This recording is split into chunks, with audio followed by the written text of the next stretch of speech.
And we are here. We're here.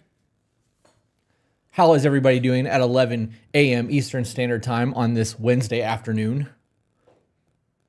It's Wednesday morning, babe. It's close enough to noon. But it's not afternoon. Yeah, well, it should be. I don't know. I kind of want to do first watch. Yeah, Yeah. I'm good on that. Can I order? You can do whatever you want. I'm not going to eat that. If I ordered somewhere else, would you? Probably. Okay. I don't like first watch. My phone's on TikTok. Rough. We'll give it a few minutes. We'll end will. that in like 30 minutes. So we are going to do some emails today. We're going to do live read thank you emails and maybe something else. I have a friend of mine who is local to us that reached out to me this morning and asked me a couple questions, and I'm going to try to be vague. Before I get into this, I would like to say that I actually envy this dude's relationship. Envy is probably not the right word. I respect. Respect is probably the right word. Yeah, I feel you like said envy, and I was like, what do you mean? He is up there in par with us. And like, I have been watching this married couple for probably 5 years. Probably 3 years is probably more accurate. And I've been watching them reach levels of success and do shit that a lot of people aren't doing. And I am like a hardcore cheerleader of these two behind the scenes. Mm-hmm. I will comment every once in a while, but they're living their life, and I'm not trying to push myself into that too much. But a situation happened yesterday, so I want to hit you with a hypothetical. This is not the situation that happened because I am being vague. If you were with somebody who is non-confrontational and you were with them for more than 5 years, and you knew they were non-confrontational, and you were in a situation where, let's say you were out to eat and people at the table next to you were being obnoxious, and you asked to move because you had had enough of it, or he did. And you moved to another table, and the obnoxiousness continued, and it started to ruin your evening, and you said something knowing that your partner was non-confrontational for whatever the reason is. Would you feel less safe with that man because you were the one that had to say something? I'll also preface this with knowing that 1, he has anger issues. 2, he carries. Okay. So he's not like some just simp kid that fucking is not willing to throw down if he has to. But he makes a decision to not instigate if he can get away with doing so. Do you feel not safe in that scenario?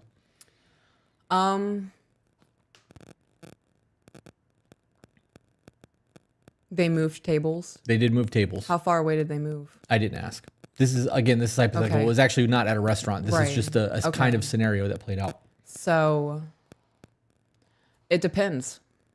It depends on a bunch of things. If they're being obnoxious and maybe like jeering at us or like looking at us and being obnoxious, like clearly talking shit, I would expect you to say something. Yeah. Okay. And if you didn't, I wouldn't feel unsafe. There would be an emotional aspect of like, damn, my man really just let a bunch of people do that to us. If it was, they're just having a good time and they're drinking and they're being loud and obnoxious, we're either moving tables or we're leaving. I don't see a reason to confront them. I don't see a reason to get upset at you for not confronting them, especially knowing that maybe you have anger issues. If a confrontation with a drunk person, I mean, any conversation with a drunk person could go one of 2 ways. Yeah, it can get out of hand real fucking quick. Right. So I would respect your decision of, okay, we moved tables. Is this okay? Or do you want to leave? I wouldn't expect you to walk over there and be like, listen here, you're fucking up everyone's night. You need to calm down. Okay, so I don't believe the situation was geared towards them. I think that they were just being loud and obnoxious. Okay. But because you brought that up, in the event that somebody was being loud and obnoxious or was gearing it towards us, guys who are sending super chats, thank you for that. We will get to those supers afterwards. If one of our mods can start screenshotting super chats, that would be great. I don't think AJ or Zach is in the chat. Someone's saying there's static. I'm going to have to turn off. Oh, you know what? It might be my phone because my phone's underneath my... Okay. Did that fix the static? I don't hear anything. It was probably my phone because it was sitting right here. So if that situation happened and people were gearing it towards us, and I opted not to say anything, instead I decided to leave, you would think less of me for not being confrontational in that moment. because the guaranteed way to keep you safe is to get you Right. out of danger before it happens. I didn't say it wouldn't make me feel safe. Right. Well, you said that how did you word that then? 'Cause It would be more of an emotional thing right. Why? because I'm a woman. It's not a logical thing. I respect the fact that you are somebody who will avoid confrontation if it's not necessary. I am not that person who's going to instigate a situation and be like, yeah, well, my man will beat your ass. Yeah. I'm not doing that. Well, that's good. I also am aware that I'm a very emotional person, and if I feel like I am being attacked publicly, or if someone is like I am the butt of someone's continued joke, there would be that my ego's gonna be hurt a little bit. My pride's gonna be hurt. That's something that I can lick on my own. I'll tend to my own wounds on that.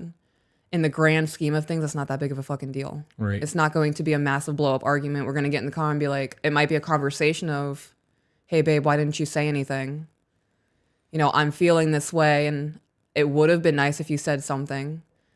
Logically knowing, though, if you had confronted them and he's tried to hit you, you would end up going to jail. And I don't want to do that. Right. So this is one of those scenarios that plays out two ways. Yeah. And it is only two ways. We leave or I say something. And in the event that I say something and dude postures, it's game on. Yeah. Because at that point that the challenge has been accepted. And if I've been drinking, in the event that I've had even a single drink and that situational awareness is at a heightened extent and my give a fuck is slightly gone, Yeah. things could go very bad because instead of saying something, I could walk over there and just pistol whip him. Like, you know what I mean? Like there's a whole lot of things that can go wrong. Are you going to keep your headphones on? No, I was listening. I totally forgot that I put those on there because I'm engaged in this conversation. So in the event that that happens in a restaurant and I walk over there and pick a beer pitcher up off the table or a wine bottle and smash it over their fucking face, I'm in a whole group of people. I know what I look like. Yeah. I'm going to jail. Right. And there's not going to be a smooth conversation. If I walk over there and lean in and I'm like, listen, we hear you. You're being inappropriate. You need to stop. And if they go, well, what are you going to do? I'm going to do something. There's not going to be a conversation at that point. I'm not going to be able, what are you going to do? I'm going to hit you with a wine bottle. Yeah. There's a weapon on the table. You're getting hit with it. Yeah, and knowing me, I'm not going to be the calm rationale. It's going to be Yeah. I'm spider monkeying somebody. I'm even a backpack hitting somebody. Yeah. So So in all of that scenario, is the better option to just move the table? And if that doesn't work, leave. Yeah. And are you going to think less of me in that situation? Or are you going to feel like I am not a protector No. because I am protecting you by getting you out of that environment? Right now, not in that situation. No, I wouldn't feel any of that. It would be the logical thing to do. My night's not going to be on hold because some people are drunk at a bar Right. or at Olive Garden. We can go somewhere else, restructure our night, and still have a really good night. Like I said, though, in the moment, in the throes of my emotion, my anxiety's peaking. I'm panicking. I'm trying to calm myself down, trying to regulate my emotions. I would have to have that conversation of, why did we just leave? And it would have to be a conversation of, I'm emotional. I'm a little bit up there right now. So if I start being like combative or something, like, let me know. But I would definitely have to have that conversation after the fact of, I did the best thing in that moment to not escalate the situation to cause a fight or whatever. So in that moment, I did the best thing in protecting you, and that was fucking leaving. Or moving, or whatever it was. Okay. So in my opinion, the only time that would be seen as weakness, her saying something, I think probably would eat at me. Like if you said something, I would be like, damn, she just kind of overstepped my manliness, right? So that would probably be a problem for me. But I also think that I would, the response to you saying something would dictate the way the night went. Because if they were like, shut up, bitch, or said something stupid to you, all the cards are off the table at that point. Yeah. And I gotta be honest, in that scenario, if I felt the need to not say something and you did, and you said something, you would now be putting me in a position where I have to defend us. Right, and that's what I'm not trying to do. Right. Because that shut up bitch is gonna get somebody hurt. Yeah. It could be me. You know what I mean? I might pick a fight with the wrong fucking person. I've been knocked out before. I've been hit in the face with a crowbar. I've been stabbed. Like, sometimes you'll lose a fight. It happens. Right. but you don't know until you find out. You know what I mean? So sometimes we're gonna fuck around and find out. But in that scenario, like, I don't know. I think this comes down to you choosing an environment to be in. Yeah. So like if you go to a restaurant that is also a bar, you have a higher chance of that happening than if you go to somewhere where you have to have a reservation, right? Or if you go to a regular movie theater instead of Cinebistro, or you go to Cinebistro before 6 p.m. when the kids are in there. You know what I mean? Like, so those things matter. I think that comes down to situational awareness and knowing your triggers and how to keep people safe. You know what I mean? Yeah. I'm not going to let you get out at a gas station in the hood. Like, I'm going to be the one that stops and get gas if we need it. You can just stay in the fucking car. Right. So I guess my original question is, as a woman, knowing everything that we just laid out, do you feel less of me as a man if you're the one that gets so frustrated that you say something? No, that's a me problem. Okay. And why is that a you problem? Because if it was such an obscene thing, such a massive disruption, more people would be having my reaction. I agree with that. Yeah. So, okay. So then we know that this is mob mentality, right? Because let's say it was at a restaurant and there was 10 other families eating. At least 5 of those other families are going to be super annoyed by these people. So in the event that somebody's like, shut up, bitch, or says something to you, all of those other men haven't said anything at that point. None of the other women have said anything at that point. So if you're the one that chooses to say something, the other people that are there are going to go, damn, I should have said something. Yeah. At the very least, those other people are going to have your back. Hopefully. Mob mentality. Once one person does something, other people start doing shit. It's why when there are political protests and somebody throws a water bottle, it's a riot now. You know what I mean? Like, that is the mob mentality. So you stepping up and saying something has set a precedence that the other people who are annoyed are now going to back you. Should be. So do you think that in his position where you say something and all the other men are there, do you think it might make him feel like, damn, I should have been the one to say something, knowing that all the other men at that table would have been like, damn, I probably should have said something. Like my woman's probably just as frustrated, or my kids had to listen to this all day. Like, how does that look? There's a lot of psychological shit that plays into all of this. There is a lot. I need you to ask me the question again, because that was a lot for me to follow. How do you think the man would feel in that situation if you said something? Knowing that there's other families with men sitting there? Knowing that you were the one to say something and not him. Because he's not going to go, well, all of these other men didn't say anything either. He's going to be under the spotlight of my woman just said something. I should have been the one to do that. Yeah. There's going to be a whole lot of self-doubt, I think, that comes into that play. He's not going to go, well, none of these other men said anything. Right. He's going to be like, damn, my woman just had to fucking defend us. As a man, it would be a lot for me. It would be, how oblivious was I? How was I not picking up on her frustration?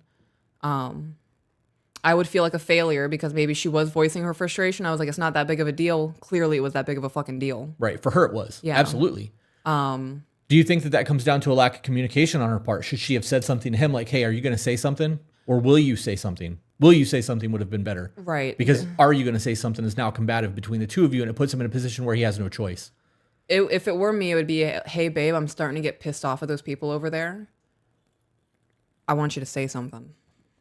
Okay. And what if I said no? Instead, let's leave and go get dinner somewhere. Let's leave. That's the answer to you? Yeah. That's acceptable? That would be acceptable, yeah. Okay. Like I said, I'm not trying to put you in a position where I have to fucking bail you out of jail. I'm really not, because I know you. Right. Yeah. Somebody... No, I'm not going to... Yeah, please don't say anything that's going to incriminate me. No, it's not going to incriminate you. It's just... Even someone saying something disrespectful to me and you're ready to posture for that. Yeah. Yes, I am. Like... So I'm really not trying to put you in any position where I can't believe I now have to fucking defend her because she opened her mouth. Right. Yeah. So you think the right thing to do in that situation would have been for her to communicate to him that she was very unhappy with the situation and allow him to make a decision? Yes. Okay. So then do you think that her doing that takes away his ability to properly lead and protect? Because that does create conflict in that moment. It could have created conflict in that moment. I do view it as undermining. If there was a conversation of, hey, babe, they're making me uncomfortable, or, you know, we've been planning this night for 2 weeks and this is my favorite restaurant and they're soiling our night. Can you please say something to them? and it was, babe, I don't like confrontation. Like, I don't want to make anybody mad at me. Then I'd be like, kind of, that's your response? Like, where's the solution? Right. Yeah, because there's not one there. Right. So I don't believe that was actually said. Okay. From what because I'm trying to be vague. So from what I understand, it was just, she said something and he felt uncomfortable about it. Like maybe he wasn't protecting his family. Okay. I know these people personally in my personal life. Like I know them. I've had interactions with them on a personal level. So I don't believe that he would not protect her. But I understand the way he feels or why he would feel that way. Because if you overstepped me and put me in that position, I would feel like, what the fuck? Like less than. Yeah, it would be out of left field. Yeah. For you.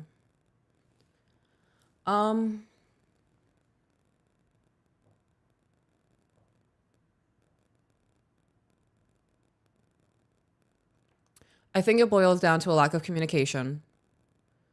I think going forward, this conversation needs to be less of about what wasn't done and what can be done going forward.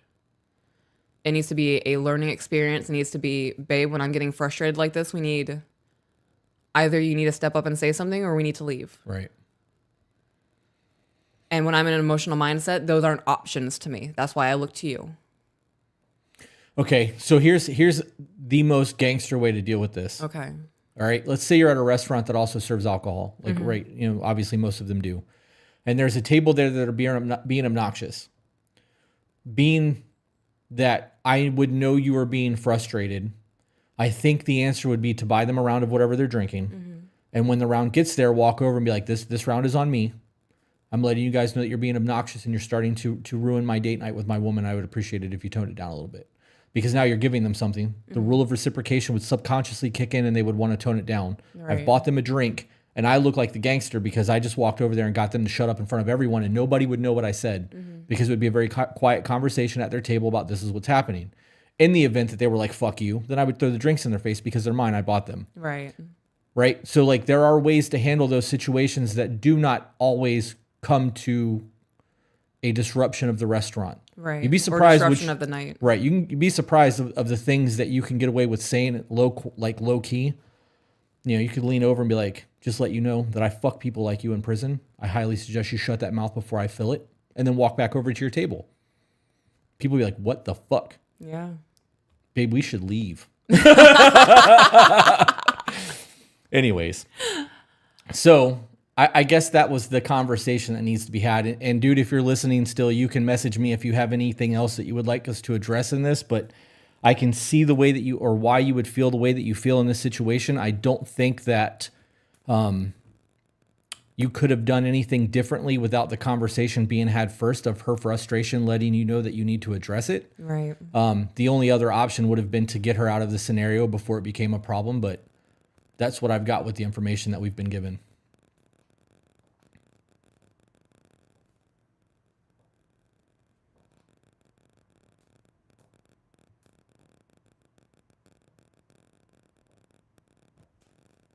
Peach's camera's bouncing. That's because I am a fucking heavy guy and the camera's still attached to my desk. So guys, we signed a lease on a studio. The To Be Better headquarters is moving. I spoke with the woman today after getting the insurance documents filed and handed over to her. We will be taking possession of the unit on Wednesday of next week. So I'm not going to swap out cameras in the way that this is set up until that's done. Okay. Although I probably should because somebody always says something about your camera bouncing when I put my hands on my desk. But we have a pretty neat little setup right here. And the issue is my desk and that I bounce my shit when I talk. You do. So I apologize about that. There is a buzzing going on too. I don't hear a buzzing. I'm going to keep these on as much as I don't want to. Okay, I'll join you. Okay. Would you like to get into some emails? I'm trying to get that figured out. Okay. Oh, it feels so different. Oh, I hear the buzzing. It's got to be you. Yep. All right. Well, TikTok, I have to end you guys because my phone is affecting the quality of the YouTube. And YouTube is what we're here for now. So if you want to continue being part of the conversation, head over to the YouTube channel, the number 2 Be Better on YouTube. See you guys there. Riley Sims says, use a tripod. We do have tripods. They're just not mounted to my desk right now. They're in the other room. And yeah, it was definitely your phone because as soon as you moved it, it got louder. Yeah. As we get the other place set up, we are going to have everything running on C-stands, new lighting, new furniture. I have already budgeted about $30,000 to do this build out. And when doing that, for you guys who watched the interview with the Blended Family podcast with Brandon and Kayla, we are working some things out with them so that they're going to be here once a month for us to record content together. And we have a whole lot of things happening. I am beyond fucking pumped for the future of To Be Better.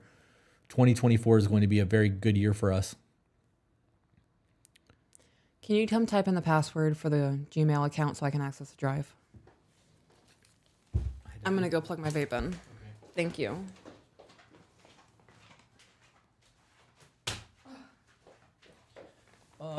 What is the password?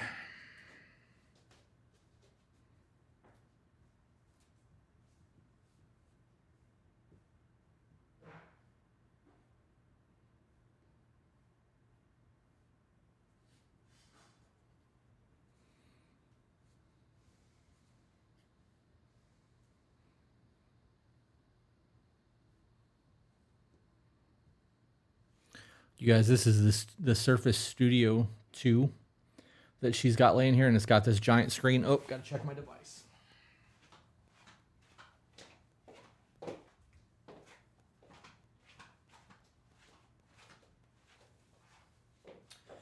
Open the YouTube app.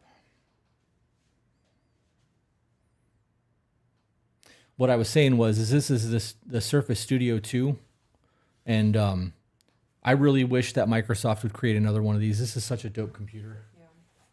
Thank you. You're welcome.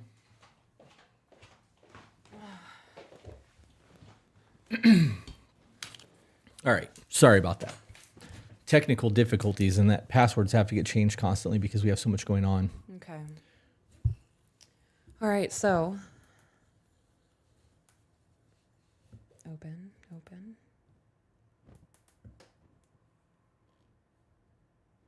Never mind, drive is out of date, so it needs to reload.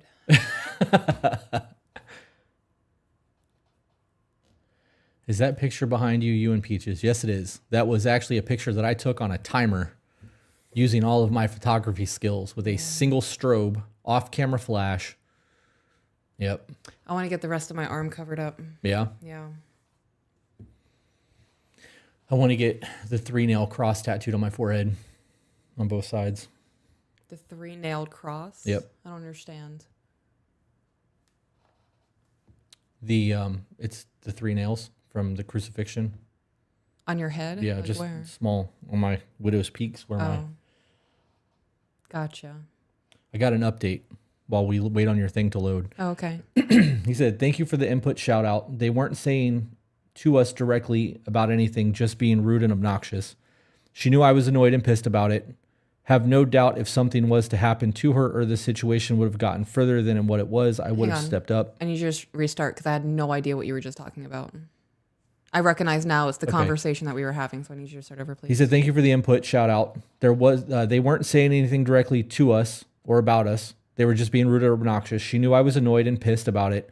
Have no doubt if something was to happen to her, the situation would have gotten further than it was, I would have stepped up.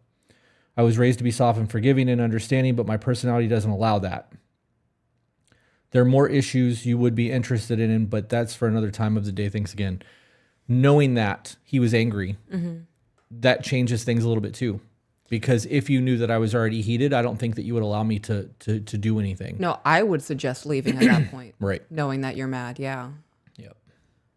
Did that thing load? Yes, it did. All right, let's get into some emails. And then I really hope that one of our mods are screenshotting super chats because we're going to need those. Okay. So the first one, starting relationships right. Hello, not sorry for the long email. It is a thank you and a request for advice. I just started dating my boyfriend 3 months ago. So far, things have been pretty epic. We spend every day together, every other week when he doesn't have his kids. We have meaningful conversations about boundaries and what we want in our future. These are conversations I have never had in previous relationships because growing up, I was always told that all men want is sex and don't want to deal with women's emotions.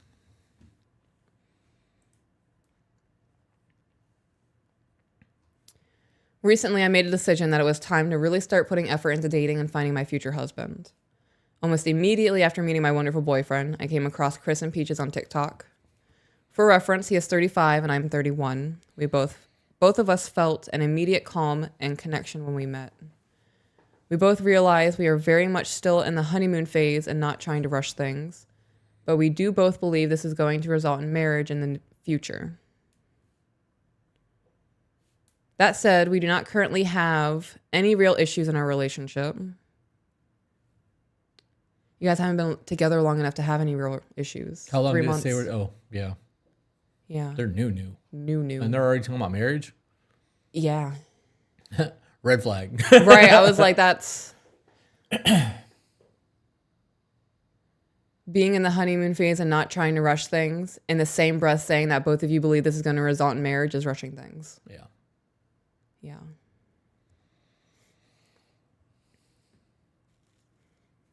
There have been multiple situations that could have turned into fights that I had not followed tips from To Be Better.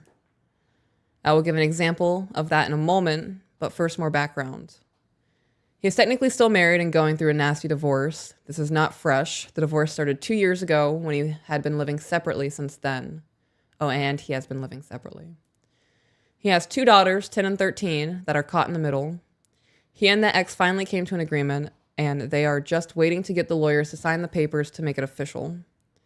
This past weekend, he was able to move back into the house, which his ex left absolutely filthy, by my standards, where the kids were living half of the time. Pause you for 2 ask questions. If you guys want to get our attention and you want guaranteed answer to your question before we get off of here, send it in a super chat. Our mods will screenshot it, and we will go that route. Oh, man, our shit just locked up. Was locked up, man. It's clocking. It was clocking. Let me go turn off the other computer out there. Okay. The other thing that I was going to say is that her saying at 3 months, this house is super dirty, disgusting in terms of my standards. If she brought that to him and created an issue and created drama over that while he was trying to get things back to normal is a problem. Yeah. Let me go turn that computer off because I know that it's on the same network.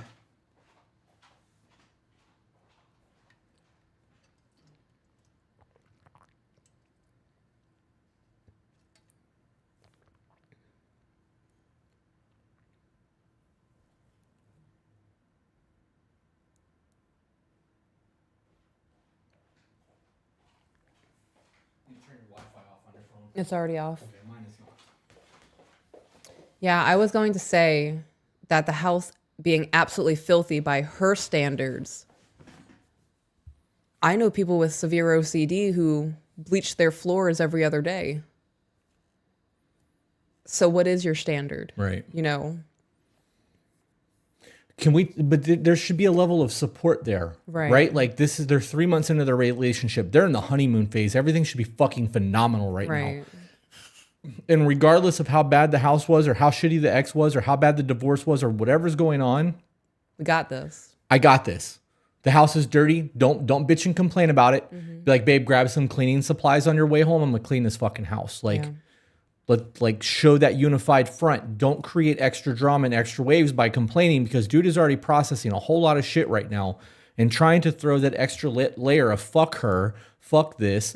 That's a problem. There's no reason for that to be a thing. Well, she didn't say it became an argument. I know. Okay. But it's the way she worded that led me to Gotcha. believe, because that's a very definitive, the house was disgusting to my standards. Like, Yeah. the house is dirty. It's a very Right. different conversation. So, Yeah. And if the mom is living in this house by herself with 2 kids every other week and she's working full time to make ends meet, the house can be a little bit dirty. right. If she's the only one maintaining the household and getting the kids to and from school and making everything happen, Yep. if the house is only mopped once a week, it's once a week. While he was moving his stuff in, I spent over 30 hours cleaning so the kids would have a clean home when the mom dropped them off.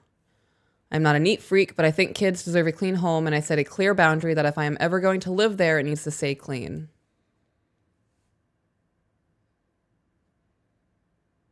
Yeah. See, that face is exactly how my brain is. That's exactly what my brain is doing right now. Yeah, that's 3 months in, I have to hear about, I just spent 30 hours cleaning this house. It better never get like that again or I'll never live with you. Yeah. Bye, Felicia. Ooh. I got too much going on and have you start nagging me that early in a relationship. Yeah. Yep. How about, we got this. yeah. And then if it starts to fall apart a little bit, be like, okay, babe, where can I support you? He didn't make that mess. Right. You don't have to set that boundary with him. He didn't do that. So I was right about the tone. Yeah. That tone is definitely there. Yeah. Yeah.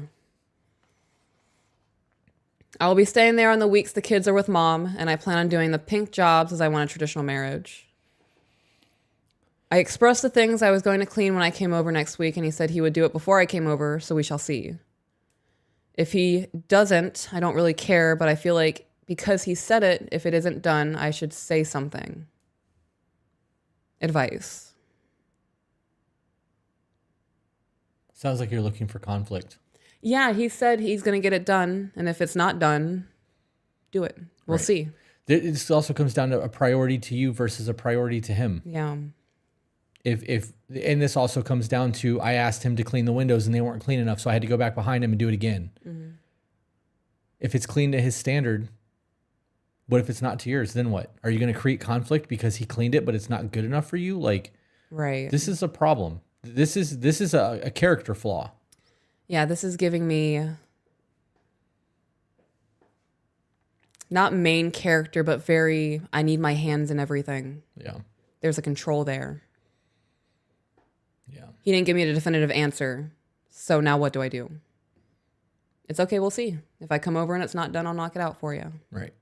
This comes down to teamwork too. Yeah. You know, if he's gotten the kids now, and he's now the single parent with 2 kids, and he moved back into that house and that's going on, and he's working a full-time job, like you said earlier, sometimes that house isn't going to be spotless. Yep. Having 2 kids is like having a hurricane in your home without the water. It's like having a zoo with no restraints. Yeah. Yeah, and it doesn't matter what room it is. No. The only room in our house that's not affected by the kids are the podcast rooms and our bedroom. Yeah. Yeah, even the laundry room. There's fucking toys everywhere. How does that happen? Yeah. There's a bag in there with a random shoe in it. Yes. One of our t-shirt boxes that has the his and her home shirts in it has a laser tag gun in it this morning. Oh my God, are you serious? Yeah, that's kids. You're going to have that. Like, and not only do you clean the house, we actually have somebody that is a friend of ours that comes and cleans every other week, like deep cleans, so that we can continue with the life we have. That's life. It is. This isn't Pinterest, motherfucker. You know what I mean? Like, you're not going to have spotless countertops. Sometimes you're going to find an orange peel somewhere you shouldn't have found an orange peel. Like, yeah. Yep. Found a banana, a half-eaten banana inside of one of my cooking pans that goes in the air fryer. She put it down in the morning and forgot about it. Another good example, when I was a single mom, I had the kids every other week. Our clothes lived in the dryer. right. Clothes were never put away. As a bachelor, like as a single man, that's normally where the clothes live anyway. So even when that was a thing, it never bothered me. Yeah. I just hit the button, go take a shower, come back and get a warm toasty shirt that has no wrinkles. I don't give a shit. My advice is I would check your anxiety because that's overthinking. Yeah. That's definitely overthinking. He said that, what did he say? I'm going to scroll back up. That he would take care of it. I expressed the things that I would clean when I come over next week, and he said he would do it before I come over, so we shall see. That's it. You don't have to think about if he doesn't do it. He said he'll do it. If it doesn't get done, do it. Then when he comes home, be like, hey, I saw that thing wasn't done, so I just knocked it out for you. Dinner's ready. Love you. Yeah, that's it. That's it. That shows that teamwork. It also shows that in the event that something doesn't get done to the standard or the perfection that she's laid out, it's not going to be a conflict. Right. You have your energy drink fridge in the whiskey room. Yes, I do. And you had your energy drink sitting on the counter for like a day or two. And I was up one morning at like 5 o'clock, so I knocked it out. Yep. I didn't say anything about it because it had to get done. I made your life a little bit easier. I was sitting on the patio decompressing for my morning, and you came out and you were like, did you do the energy drinks? And I was like, yeah. And you were like, thank you. Yep. There was no need of that recognition. You said you were going to do it. It didn't get done. I got it done. It's done. We can both do whatever we need to get done, or we can spend more time together. Teamwork. Yep. Ironically enough, the morning that you did it was the day that I was going to do it. Like I got up to go do that and they weren't there. And I was like, where the fuck did they go? Yeah. And I looked and saw the refrigerator. And not only was it stocked, like everything was like forward, like you definitely product placement so that it read the way that it's a fucking mess again. But it was exactly the way it needed to be. It looked great for like 3 days. And now it's a disaster because I just grab what I want when I want. And I don't, twist and pull things to the front. I'll reorganize it for you. I know you like it looking nice. You just don't have the time. I would say mental capacity, but mental capacity makes you sound stupid and you're not. But your brain is always just constantly going. Right. The 5 seconds it takes to bring everything to the front is the last thing on your mind. Right. Well, and that comes down to priority. Right. If I'm thinking about, and this is a real example, right? This happened to us 2 days ago. I didn't eat dinner. I was so overstimulated that when our food came, I just set it on the table and stared at it for like 45 minutes. I ended up eating a cold cheeseburger that night. My thought process was on 2 other podcasts, a studio, my manager, tattoo shop employees, furniture, insurance. Like, are we going to get the spot for the studio? Right. Who's going to partner? How that contract's going to look? Like, there was 10,000 things going through my brain at that moment, and dinner was not one of the things that I was thinking about. Right. And I had 2 conversations going via text messages, both work related, one for podcasts, one for the consulting business. I was trying to figure out where we were going to move people with the consulting. I had a lot going on, and you asked me a question and I snapped at you and I put my phone down. I was like, I can't do this. You're like, are you okay? And I was like, no, I'm not. I can't. I just need a minute. And like 45 minutes went by. I disassociated like a motherfucker. Yeah, you sat on that couch just looking into space for about 45 minutes. Yeah. I had to prioritize what is the most important thing that I need to address right now. And the apology went to the top of that list. And then I sat there and tried to work through what I needed to work through to try to figure out what was going on so that I can remain calm. Yeah. So the last thing in those moments is the energy drinks or the fridge or how clean the bathroom might be. You know what I mean? Like the things that are super important to me are not super important to you and vice versa. And in that situation with that couple, if her like main concern in life is whether or not the house is clean, that's a her problem, not a him problem. Right. This is where the traditional marriage comes in. You let me worry about all of our finances and all the shit that you don't need to worry about. I got that. Yeah. I don't have to worry about the house. Yeah, you don't have to worry about putting your energy drinks away. Right. I needed the counter space because I'm cooking and cleaning. It's a catch-all for you. Right. Yeah, everything becomes a catch-all. Right. Because the last thing on your mind is cooking lunch. Right. So like how you were going through it the other day with the consulting businesses and whatnot, I'm over here dealing with 2 Tasmanian devils running around the house. Yeah. Also thinking about podcast things, but on a different aspect. Yep. I want to talk about that conversation before we keep going. Okay. Because you did snap at me a little bit. I did. And I apologized immediately. You did. It wasn't intentional. Like, yeah. I was ready to throw my phone through a window. Like I was fucking going through it. And I want to point out in one of those moments, that could have definitely been like, why the fuck are you talking to me like that? What's your problem? Right. But what did I do to you? Right. Right. But you knew what the problem was. Right. I asked you the question and you snapped and I was like, okay. I was like, all right. And then you kept going. I was like, babe, it's not important. Like focus on what you're focusing on. I can ask you the question later. Right. And like you put your phone down and you took a deep breath and you apologize and you're like, what is it? What's the question? I was like, babe, it is not important. Yeah. Like figure out what you have to figure out. And like you said, you sat there for 45 minutes. It's moments like that where with that balancing teammate comes into aspect. I will always use the Cobra Kai example when they're on the balancing board in the water. Yep. One can't move without the other. And if you're over there flailing, I have to stabilize myself. That way you can stabilize yourself. Right. Yep. There's a lot that goes into that too. And this is another example of the situational awareness, I guess, maybe. That's probably not the right word. Over the last 4 days, 3 days, you have had to go, babe. Yeah. Because I have to zone out everything that's going on in the house when the kids are here to focus on what's going on. And when I'm zoned in, I'm the rest of the world is gone. I'm not focusing on anything. I have to focus on what's happening right now because I have decisions that need to be made that affect our life and other people's lives and other people's businesses. Right. So when I'm engaged in that, you're in a whole nother universe. I am. And when you're asking me questions, I'm not ignoring you. I don't hear you. Yeah. I hear the babe frustration. I'm like, what did I do? You know what I mean? And it snaps me out of it for a minute. And then I answer you and I go right back into it. And that's happened a lot. It has, yeah. But it's not a fuck you thing from either one of us. It's, that's how you have to talk to get me to zero in. Otherwise, I'm going to continue doing what I'm doing because I have our lives and other lives at stake. Yeah. It's always, and it's never just always a shitty, like, babe. It's like, babe. Hey, babe. Babe. Yep, it'd be like that. And then I hit you with that, babe. And you're like, what? Yeah? Yep. I'm back. We here now. All right. Back into the email. Okay. Anyway, an example that could have been a fight that was avoided with to be better wisdom. We were packing and moving stuff from his parents' house to his house, and that was the first time I realized we were very different people. Well, you're 3 months in, so I was about to say not 3 a months shock. in. Yeah. I wanted to pack and load everything up, so when we got word the ex wasn't at the house, we could get going right away. He put it off all freaking morning, and it drove me nuts. We got there at 6 a.m. I expressed that it was making me anxious just sitting around knowing how much had to be done, and he said, just calm down. I plan on doing some this weekend, not next weekend and the following weekend. I was like, hold up. I do not want to lose 3 weekends to moving. I want to be able to spend quality time with you doing things we enjoy and relaxing. We only get an hour or so together at night, and Saturdays are our only full days together.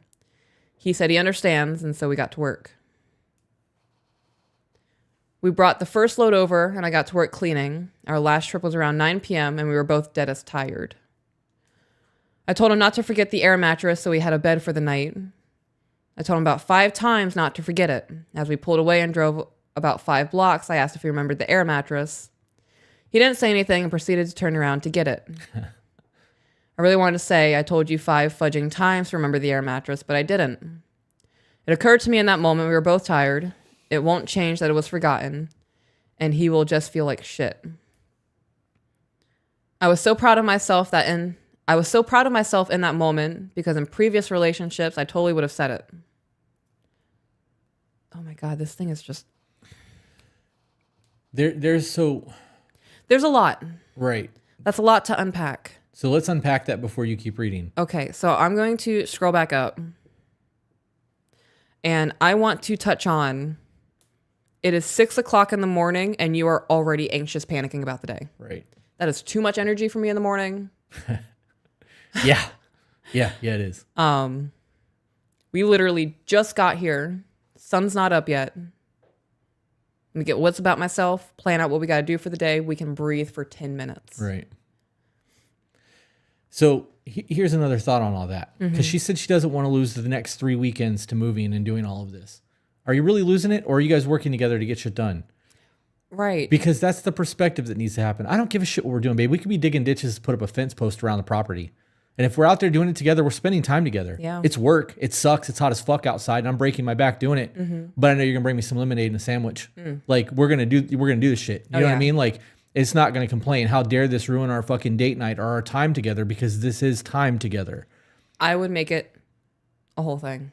Right. Daisy Dukes, red bandana tied up in my hair, wife beater, tank top ripped down a little bit. At some point, you're going to walk outside. Zero work is getting done. At some point, you're going to walk outside after a couple of hours, and I'm just going to be misting myself with the hose. It's going to be a whole bonding experience. Zero for us, work is getting done. No, work would get done. It's going to take 4 weeks instead of 3 to get that things done. But that's just it. Like this is the perspective. Yeah. Is quality time only if you're hugging on the couch? Like, how does that work? Because our most intimate time together besides sexual intimacy is dancing in the kitchen and driving. Yeah. Our drive time is fucking gangster. When we go to work and have to do the boss thing, that's intimate to me. Knowing that we have each other's back the way that we do and we are fucking thriving, that there's an intimacy to that. This is perspective. I don't see any of the work that we have to do as a problem at all. Me either. So, I mean, for me, it might be like a mental thing, like a mental obstacle I have to get over, but like our foundation, us as a relationship, walking into a room, people looking at us, knowing like what we've accomplished together, that in and of itself is an intimacy thing for me because we built that. Yep. We built that reputation together. Yeah. that workload thing is important. You're going to have to do work with your partner for the rest of your life. And if you're not willing to do that and everything has to be done in a hurry because you're afraid of losing time, you're losing that anyways. You're never going to get the time back that you've spent doing anything. Yeah.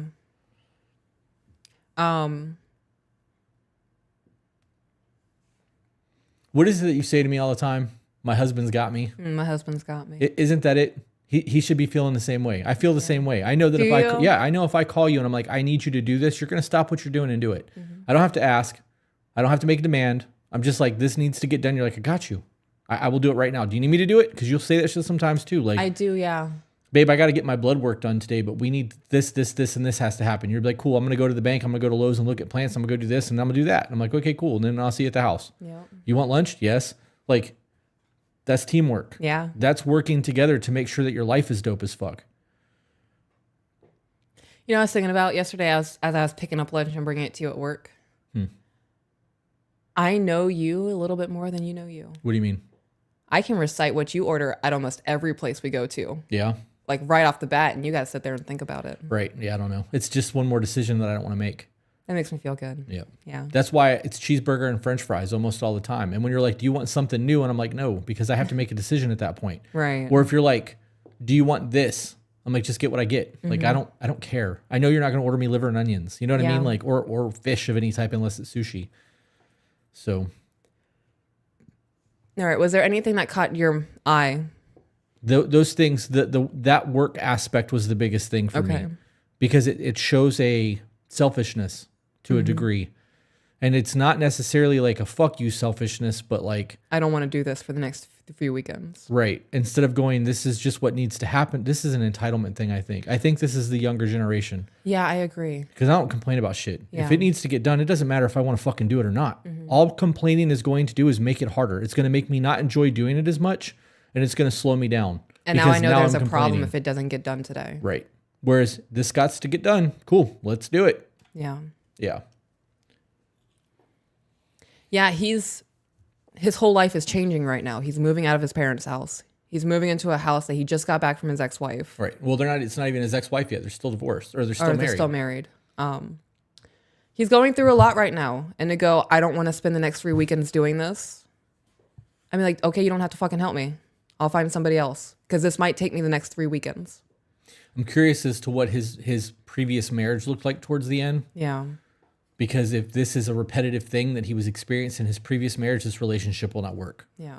His previous marriage ended for a reason. You know what I mean? Like, that's something to consider as well.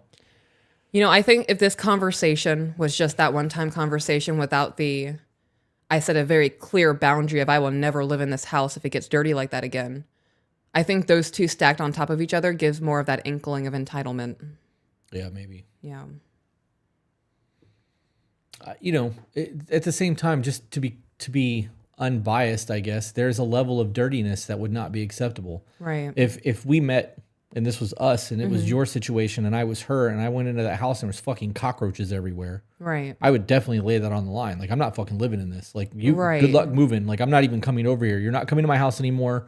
Like, we need a decontamination tent because I don't want that shit in my house. Like, but I think there would have been very clear conversations of this house is disgusting. Yeah, I agree. Yeah.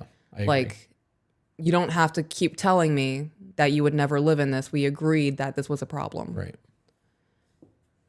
I mean, I love that it didn't turn into a massive argument. That's still dope. Me too.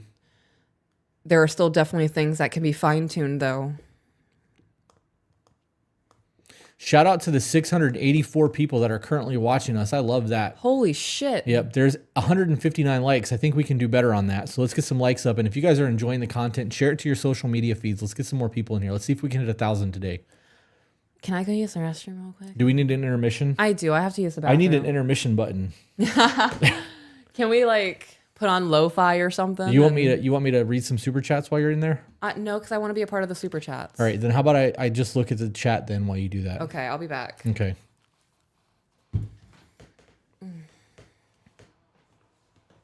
Someone said I do the same with food orders. I don't want to make more decisions, just a burger and fries. We've received 10 emails. What? Since going live. Really? Yeah. Love that. I know you guys get this a lot, but you two are awesome. I'm 22, never really a good dating experience, but you two have helped me work through my stuff so I can be the best person I can be every day. At 22 years old, Noah, you have a whole lot of life experience to live. You're gonna go through a lot. Big Danny, I saw the super chats in there. I'm not gonna read those yet. I'm gonna read those at the end because she wants to be a part of it. What I was saying, Noah, is you have a lot of life lessons that are going to happen. There's going to be a whole lot of obstacles that you're going to have to learn to navigate. And until you learn to navigate those obstacles, they're going to repeat themselves. And you're going to find yourself wanting to get discouraged and want to start throwing blame. And like, speaking from my own experience in my 20s sucked. From 15 to 25 years old was the worst decade of my life. From 25 to 30, I started getting my shit together, and now my life is dope as fuck. But it took a whole lot of life lessons, and you're going to have to learn those on your own. Nobody can teach those to you. M said, you guys did hit 1,000. I must have missed that. That sucks. What month for the emails are we up to? I don't know because Jen A is not in the chat, and she is our email screener. Hey, babe. What? It's $5 sushi at Publix. Yeah.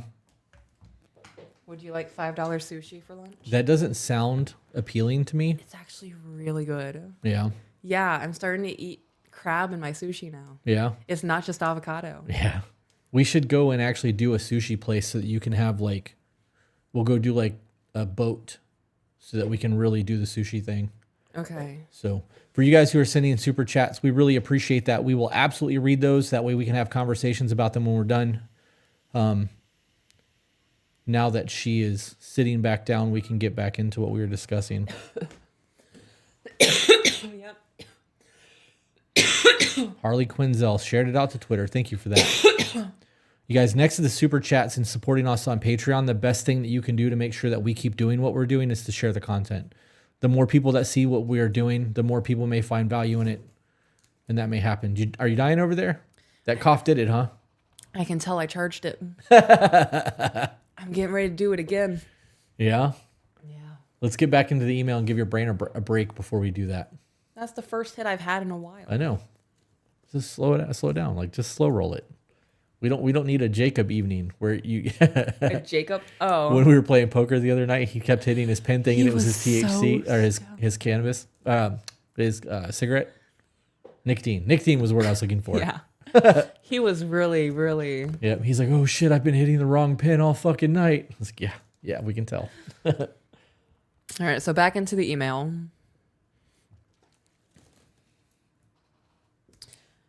I never really thought about how those little digs eat at a person over time and the larger impact they have on the relationship. Yes, they do. They just aren't worth it. I may have backpedaled a little because he knows I watch the podcast and I'm working on my communication. Love that. That is really dope. I don't view that as backpedaling. No, I view that as growing. correcting. Yeah, you're growing. Correcting. Yeah, it's a good one too. Self-correction. Right. I do that shit. Self-accountability. Yo, I'm having a really hard time right now with my BPD and shit going on. I am a hot mess. I am in the throes of it. Like, right now is the peak of my fuck. And there's a lot of, I'm hearing myself right now and I'm sorry. Did you, I know that you did a lot of vlogging the last 2 days. Do you think there's enough on there for an episode? Yes. Okay. I'll edit that when we're done then. That'll be going on Patreon for those of you who are not a part of the Patreon group. I talk a lot about a lot of personal shit on my vlogs. Yeah. Yeah, mine tend to center around more business things than anything else. Yeah. Yeah. I hope that mine, I don't know, I want it to help humanity. Yeah. Well, people very much enjoy what you're talking about and what you're doing there, so. I'm really trying to process shit Yeah. and give pointers on things. Like today, I realized the long laundry list of transgressions and fuck yous really mean nothing when there's that final fuck you. And if they're not willing to make amends on that final one, nothing else really matters. Yeah. Yeah, sometimes making amends doesn't matter either. Sometimes that final fuck you is enough that you just don't want to deal with the shit anymore. Anyways. So later that night, I told him in a positive way that I wanted to say it, but I didn't know how, and I was proud of myself. He told me he appreciated that I didn't and high-fived me because of growth. His ex was verbally abusive and still starts fights with him about the kids, the divorce, me, and other things that have nothing to do with her anymore. I have never been in a situation like that or dated someone who dealt with that before, so I'm working very hard on myself so he can feel safe with me emotionally and trust me completely. This is exactly what I was talking about earlier. Yeah. You're gonna have to be very careful with the way that you handle things, because otherwise you're gonna put him back into that same mindset that he was in when his marriage ended. Mm-hmm. It's gonna create a whole lot of problems. Yeah. There's a lot of growth that needs to happen. A lot. You know, him being divorced for 2 years or separated for 2 years and still not divorced yet, and you guys creating a relationship together. We don't know the kind of work that he's done to improve himself. Yeah. We have a dating playlist on here, guys, on YouTube, and it starts at Side Piece episode 11.5. And I should suggest watching 11.5 to 15 if you guys are going through similar things, because there's a whole lot of information there that's very valuable. Yeah. I have met his kids, and the youngest likes me a lot. The older daughter is constantly being fed negative talk about their dad from the mother, which puts a huge strain on their relationship. That's fucked up. It really blows my mind how quickly people are to introduce strangers to their children. Yeah. Fucked me up a lot as a kid. It's instability. Yeah. Well, I mean, I think it depends on how it's laid out. Yeah. If there's no intimacy happening or no inappropriate actions happening in front of the kids and it just looks like a friendship, it's not a big deal. I agree with that, yeah. But if it's brought in as clearly like, this is my new thing, that becomes a problem. Yeah. It also shows that people have a hard time self-regulating and being able to work through problems if people are cycling out like that. Yeah. We got a $50 super chat. Oh, shit. So I'm going to stop and read this real quick because we don't get very many of those. Chris and Peaches, I want you to know, a while back I sent you guys a super chat and told you my 8-year-old loves you guys. On episode 33, you guys mentioned you have a fan that's 8 years old, and she heard that and started crying. She says they remember. Oh, Yep. I do remember. Kim, that your 8-year-old is our youngest fan, so we absolutely do remember. And I adore her. Glad that we made her night. Yeah. Right? Yeah, she. Yeah. That's awesome. That made me emotional. It's good. It's A little dope. 8-year-old cried because we remembered her. She matters. Yeah. Yeah. I really do think that we are part of a very large shift back to some sort of normalcy. I hope so. I really do. Fucking hope so. Yep. I cannot stand it when mothers use their children as pawns in a game. Yeah. This mother feeding negative shit to the oldest about the dad is such... You don't do that. The amount of manipulation, vindictive, slimy... Like, I don't want to associate with you. That's how you treat your children. Yeah. I don't want to associate with you. I think poorly of you. Ick. I'm going to interrupt this for just a second. I looked over and saw a comment from Brittany Teal that said, even in a queer and non-Christian relationship, I take away so much from Chris and Peaches.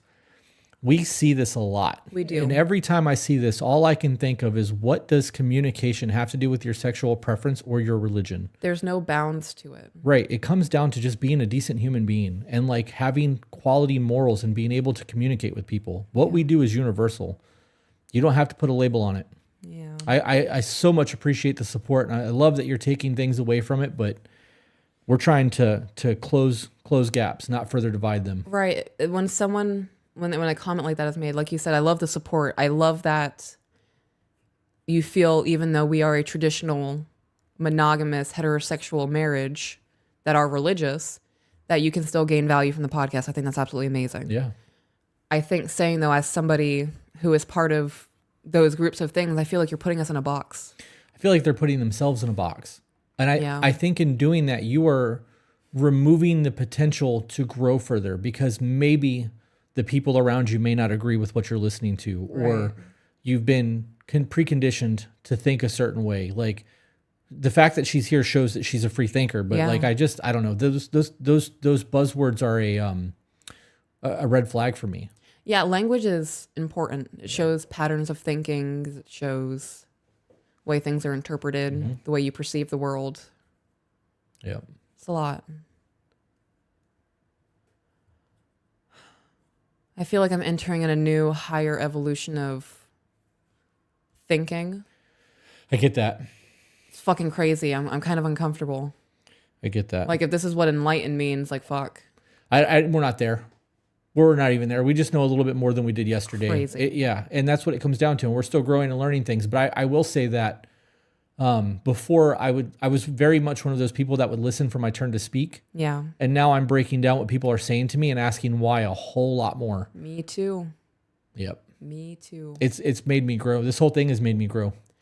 Yeah. You know, with the kids, especially with the kids, they're really in that why phase. Explain it to me. I want to understand. Right.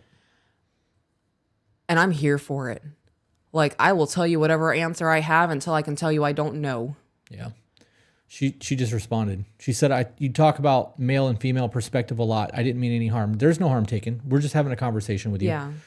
It's analyzing. Right. But breaking things down. And the only reason why I interrupt what you were saying just now is because I didn't want this to go away. In a queer relationship, you still have masculine and feminine energies in that relationship. It is more prevalent in the gay community than it is in most heterosexual communities. Yeah. You have people that play that role to one extreme or another most of the time. Mm-hmm. It just comes down to perspective. There was no harm there. We were literally just having a conversation with you. I want you guys to be able to break down what we say and apply it to a way that is going to make your life better and not limit yourself because of a title. Right. Hello, my name is borderline. That's not a thing for me. Like, that's just a diagnosis that helps me be better. It's not a weakness, it's my superpower. Any other chats you want to read? No, I'm going to stop looking over now, though. Why? Because I keep getting distracted with that. With what? The chat. Gotcha. Because I want to interact with people. I enjoy it. Our random pop-up lives where we don't actually do anything but talk to people is a lot of fun for me. Yeah. Okay, so I know this isn't a $50 super chat, but this is in regards to the 8-year-old. So, Janessa, you are certainly remembered by us, and you are very much adored by us. Little 8-year-old fan. Yeah. All right, so back into the email.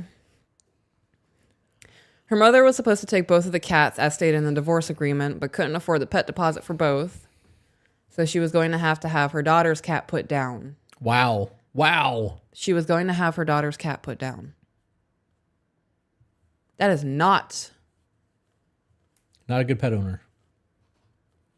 Sorry, I can't take you with me, so I'm going to kill you.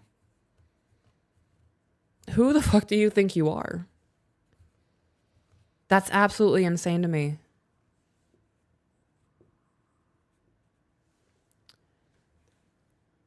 She never asked him to keep the cat, which of course he is going to, but his daughter now thinks he was the one that decided to kill her cat. That is just an example of the mom pitting the daughter against the dad. She will barely talk to him at this point. Now, not that this is all about me. Not that this is about me at all, but she has only said about 5 words to me. I understand that meeting a parent's new SO isn't great, and she is a teenager. So even though I hope she comes around, I know she might not. Wait a minute. Wait. You're 3 months in. To call yourself an SO is... Right, but she also just said that the ex is a teenager. Didn't she say that he was 30-something? No, the older daughter's a teenager. Okay. I'm so glad you clarified that. I was like, excuse the fuck out of me? Yeah. Yeah, okay. Wood chipper? Right. Yeah. Yeah, misunderstood that one. After 3 months, to call yourself a significant other is a very far stretch. Yeah, your girlfriend still. Yeah. You're still in the dating phase as far as I'm concerned. Like, yeah. Yep. That teenager owes you absolutely nothing. Mm-mm. She doesn't even owe you to get to know you. After a year, maybe, start initiating those conversations and maybe start to grow a bond there. She's a teenager going through a lot of shit. Her mom's a bitch. They killed her cat. Yeah. Yeah. I would leave the teenager alone. Same. Be civil. Ask her about her day. If she tells you, fuck you, I will certainly go do that, and I will talk to you tomorrow. Yeah. Yeah, you don't have to have a relationship with these people. Yeah. If you guys end up moving in together and the kids are there and you're there, that's a different conversation. Mm-hmm. But if you're not living together and the kid is just coming by, maybe you don't go over there on the weekends that he has his kids. That would actually help strengthen the bond with him because there's not another personality in the house. Right. Yep. I don't know if I should say anything to her. Just continue staying out of her way. I do not want to try to force things, but I would like her to know the door is open to her. That would be one of those things where I would just go about my day. Mm-hmm. I'm going to be honest. I would not try to have a relationship with teenage children after being in a 3-month relationship. I'm still getting to know this man. Yeah. I'm still getting to know this man. I'm not trying to get to know his kids as well. Trying to learn 3 new people at once. I'm good. Let me figure out if I'm compatible with him first. Right. Compatible. You got to think too. There's so much that's going on in a teenager's life. Right. I mean, I know you remember being a teenager. It's a very hard time for people. It's one of the hardest times of our lives. Between hormones and school and fucking the pressure that comes with things on top of everything that's going on in our life in terms of our family, like being a teenager sucked. People are like, I wish I could go. No, the fuck I don't. I'm good. I wish I could have the physical body of me in my early 20s, late teens, because nothing hurt. I could get out of bed and like nothing cracked and like, you know what I mean? Like I was in the prime, but I definitely don't want to deal with the mentality that comes along with all of that. Yeah. I'm very horrified for our kids to become teenagers. Yeah.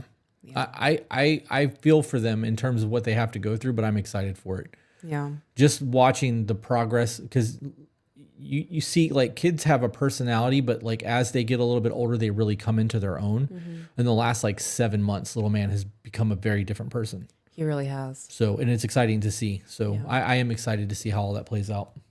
All right. So this is the end of the email. Okay. This has gotten away from me a bit because my reason for this email was to ask advice on how to bring things up that concern me when they happen without sounding like there is always something to fix. So you need to say, I'm emotional and I need a vent. Right. Right. Because anytime you bring something to a man, his first responsibility, his first response is going to be solution. Yeah. How do I fix this? Because that's what we do. That's what we are designed to do. We are fixers. Yep. Call us Bob the Builder. Things are still new, and I don't want to tarnish our happy bubble by constantly bringing up minor issues every day. No relationship is perfect, so I feel like the little things should maybe be spread out so it's not a constant barrage of this bothers me conversations. You're 3 months in and having a whole lot of that. Like, yeah.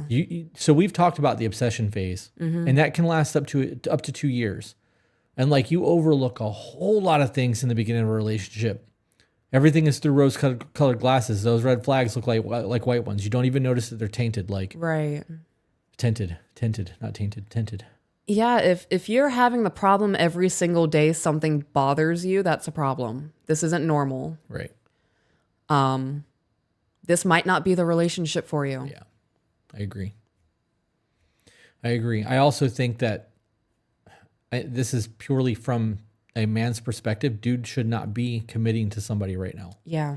He really needs to get his house in order and get his divorce finalized and like solidify who he is as a parent and like let his kids grieve. Like there's just a lot. There's a lot that's going on in the background. You know what I mean? And like I can understand wanting a teammate and needing that person to lean on. Yeah. But maybe that should be done without an intimacy.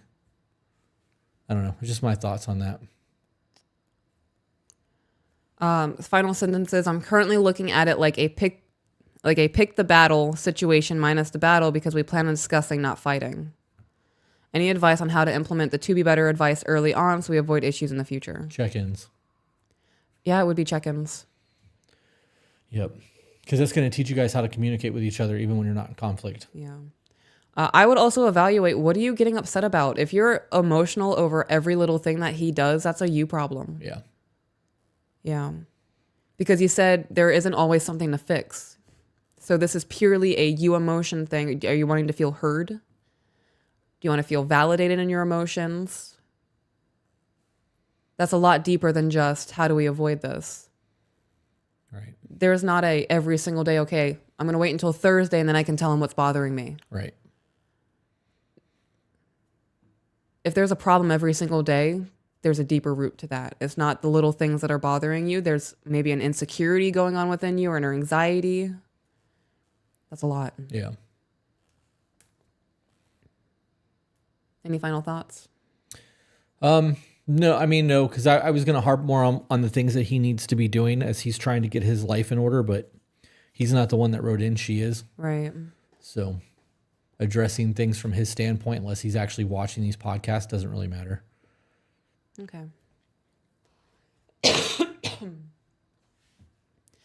you want to do another one? Sure. You want to order food first?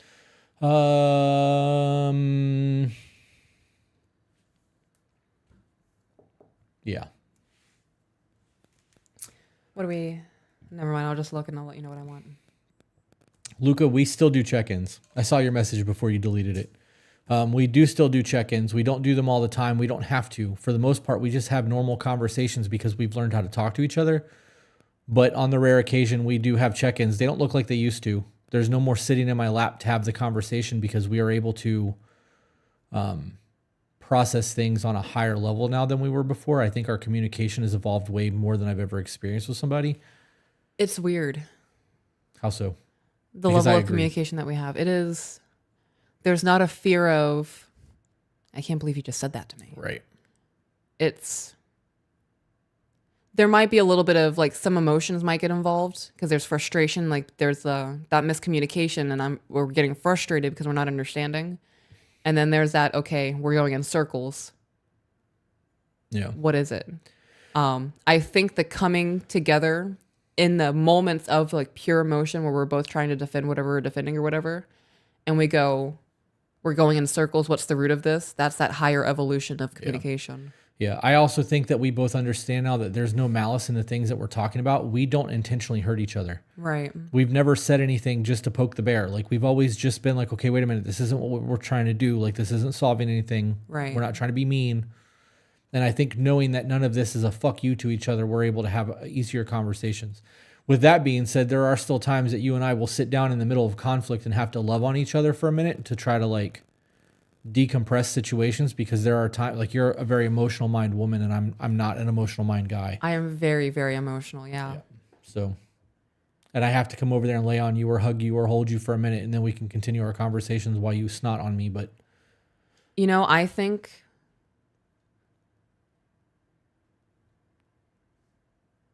what? in moments where I say I just need you to be emotional, I think you holding me is enough to fulfill that. Well, that's also new. We didn't do that in the beginning. No. Like when you were freaking out, you were like, I just need you to hold me. I'm like, I'm not going to hold you. I'm fucking mad at you right now. Like, Yeah. I'm frustrated, not mad. I'm frustrated at the situation kind of thing. Yeah. But like in those moments where you're unable to connect on the emotional level because you literally just cannot comprehend that level of emotion, the next best thing is you holding me. That shows me that you care. Right. It makes sense. Yeah. It does. Somebody asked if we can explain the check-ins. Go to tobebetter.com. There's a video on there that shows the check-in. It's about 50 minutes long. It goes super in depth. And there's also a PDF file that you can download that walks you through the check-in process, gives you sample questions and tips on communication. And it's all free. You want Chili's? Yeah. No avocado on my burger. Hi, welcome to Chili's. You guys remember that Vine? No.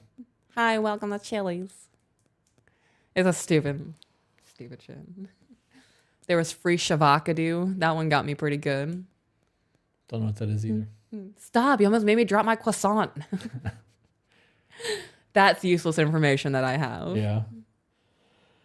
Hurricane Katrina. Talk about Hurricane Tortilla. Wow. Yeah, that's another one. Yep.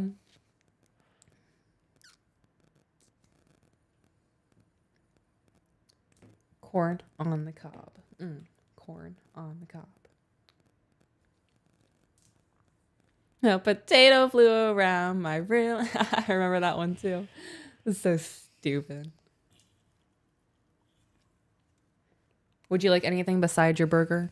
Okay. I love corn on the cob. It is so good. It gets stuck in my teeth though. I probably shouldn't. I'm gonna do it anyway. You rebel. All right, next email. Thank you for everything. Hey, Chris and Peaches. So I never saw myself writing this email, but I felt the need to share just how much of an impact you both made in my life, and I wanted to thank you both for the amazing work you do. I searched the internet for your email so that I could reach out and share my story. Pardon me.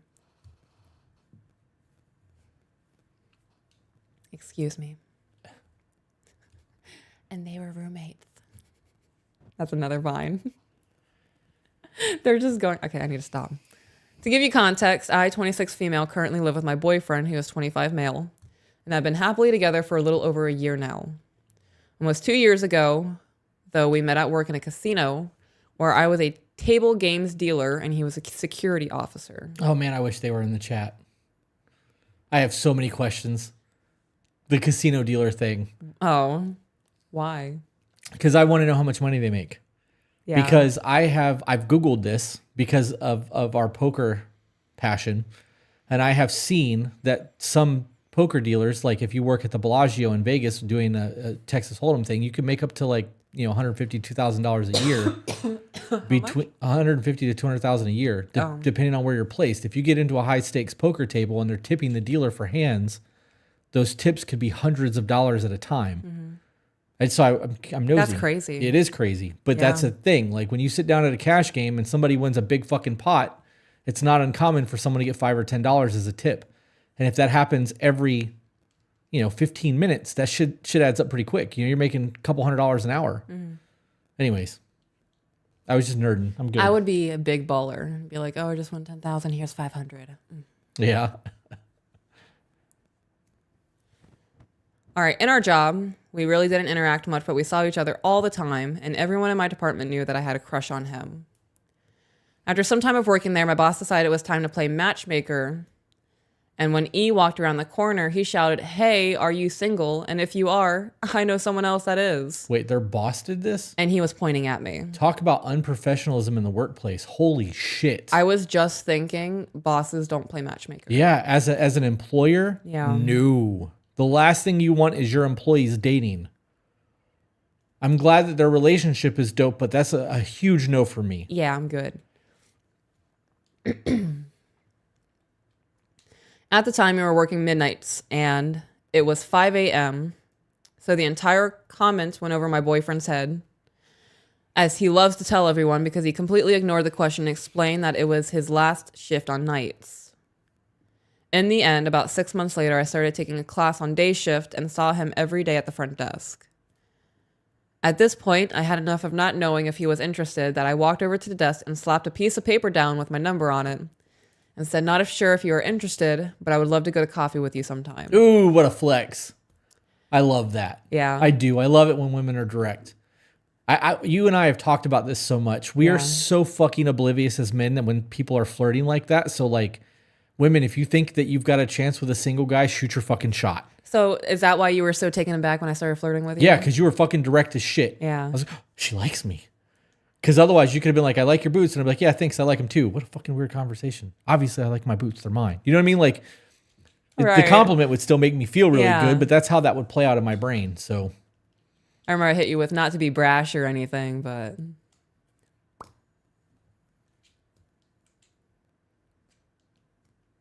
I love my life. We both still look back on this and laugh at the whole situation, and his mom thanks me every time I see her for making the first move because he never would have done it himself, which he admits to all of the time. Ooh, I bet he thought you were out of his league. maybe. Or he's just been taught not to do that. True. Because that's normally the case now. Yeah, you're creepy or a molester. Yeah. On top of it being in the workplace. Yeah. Whole lot of reasons not to do that. We started talking from that point on and started dating quickly after that. He asked me to move in after some time because his place is closer to our job and he really enjoyed having me around the apartment. About 6 months in, E was applying to be a police officer and the application process was very taxing. He started being a bit more negative and angry, which frightened me due to a very toxic background. I realized that I should have communicated how I was feeling immediately, and I own up to that because for about a month, I just allowed myself to be upset with the tense situation. But then I ran into your TikToks and you were both talking about check-ins, and I realized that I hadn't been honest in my own feelings and emotions because of my past fears and situations. I realized that if I wanted to make this relationship work, that we needed to communicate that I was scared. I didn't know how to help him and be the best supportive partner for him. I decided that I was going to sit down that night and express how I was feeling, and thank God I did. We sat and talked for almost 2 hours, and then he asked for some space, so I left him at the apartment to go run some errands. When I came back, he apologized. He apologized that he realized how negative his headspace was, and how in his own head he was about everything. He felt horrible that I had felt that way for a month and swore that he would try his best to not let it get that bad again. I'm going to pause.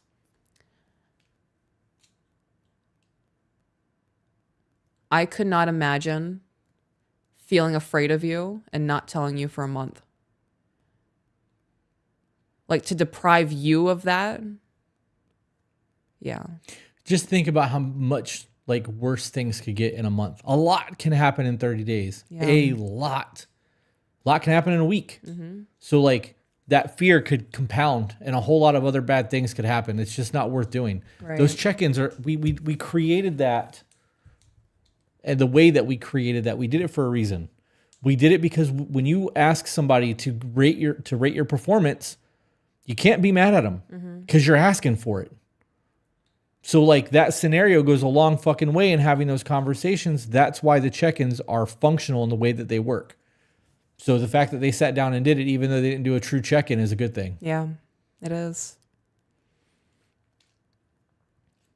I explained that I should have communicated that I was unhappy and been upfront from the beginning. We both felt that this was a turning point in our relationship because we have grown nothing but strong from this and now do weekly check-ins. Because you guys taught each other how to talk to each other. This falls into the perception is reality. I view things the way I view things. You don't always view them that way. Right. But if I assume that you view everything the way that I do because this is my reality, I assume everyone else views it the same way. And unless it's brought to my attention that they don't, I just assume that that's the case. You had to teach me how to talk to you and how to support you when you needed the emotional support. Yeah. I had to teach you when I say I'm going through something or I'm having a day, you know that I'm having a borderline episode and you need not to bring anything to me until I work through it because it could create problems. And I'm not the problem. You're not leaving me. Right.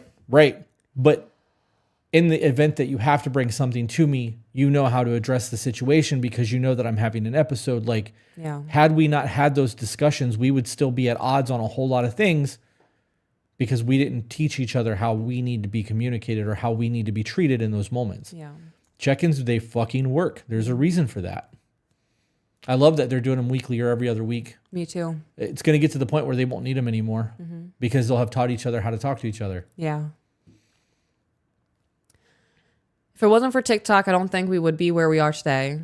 But then I stopped seeing your videos on TikTok, and I'm going to blame the algorithm and myself because I'm very bad at following. Yeah, well, we've also been shadow banned a lot. Yes, we have. Which brings me to why I'm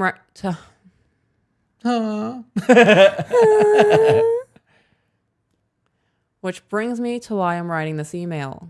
Because I recently rediscovered your TikTok a couple weeks back. And the reason I remember was the reason I remember was because I shouted across the room, OMG, babe, it's that TikTok couple. It's the reason I started telling you my feelings. Also, side note, I send your TikToks daily to my boyfriend now because I cannot lose your account again. Love that. I'm curious if he actually got the job as a police officer. Me too.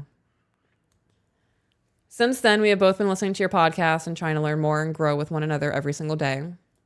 We pride ourselves now in our communication. We have never fought and continue to communicate with one another with check-ins and reminding ourselves to not sweat those small day-to-day things. You know, on that Reddit thread that we read the other night on the live stream, that there were people on there saying that they think it's bullshit that we never fight, that everyone fights and it's healthy to fight. Yeah. And then we get emails like this where other couples are no longer fighting. They're not having arguments. They're having discussions. There's a difference. An argument by definition is a disagreement where you guys are it's a debate. That is not an argument like negative tone or a fight.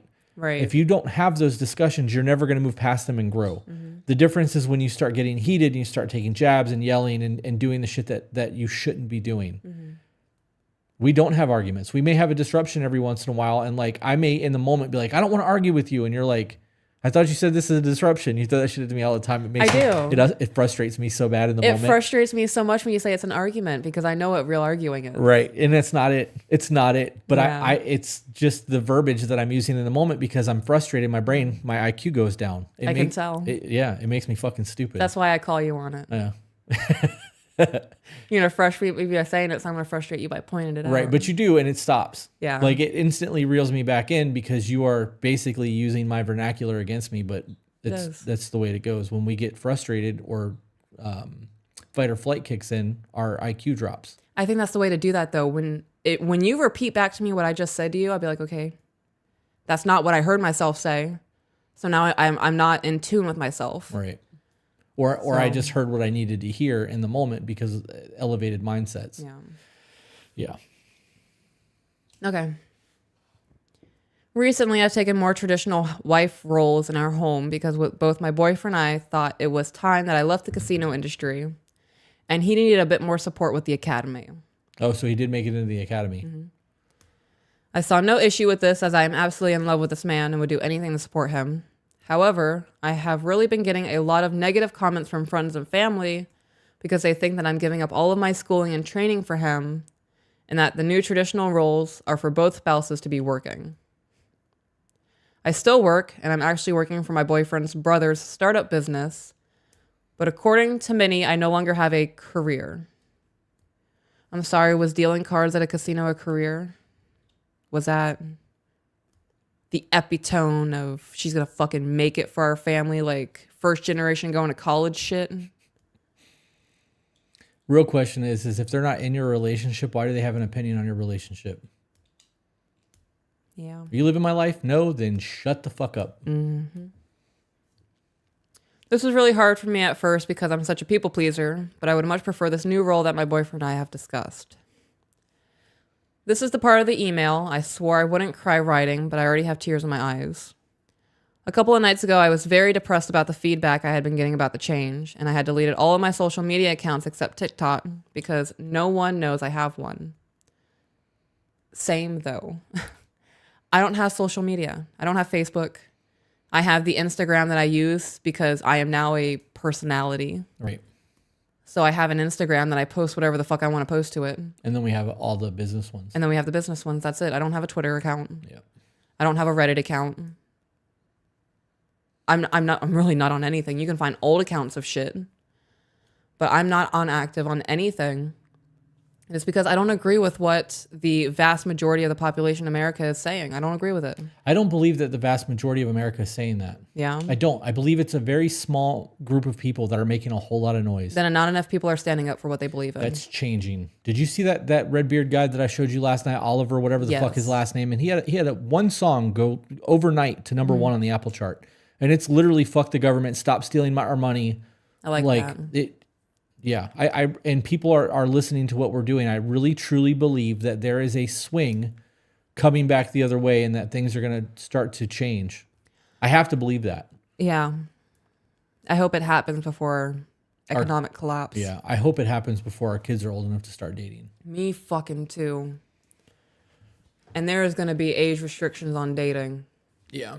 None of that 11-year-old, I have a boyfriend, I have a girlfriend. No, you do not. Yeah. You're still learning what it means to be a good human being. You're not trying to figure out how to be a good girlfriend on top of that. Yeah. No social medias until a certain age. Oh, yeah. I think 16 is going to be when they're allowed on social medias. They are aware of things now. They know Facebook Messenger's a thing and text messaging and phone calls and whatnot and different apps, but they're not going to have their own access to really anything until they're 16. Yeah. Y'all can have a flip phone when we're ready for that. You don't need to be on the internet. Yeah, I agree. Yeah. I agree. Back into the email. My boyfriend came into the room, sat next to me, handed me his phone, and said, "Press play." It was one of Peach's videos that she said, "Imagine your perfect person," and Chris says, "I don't have to."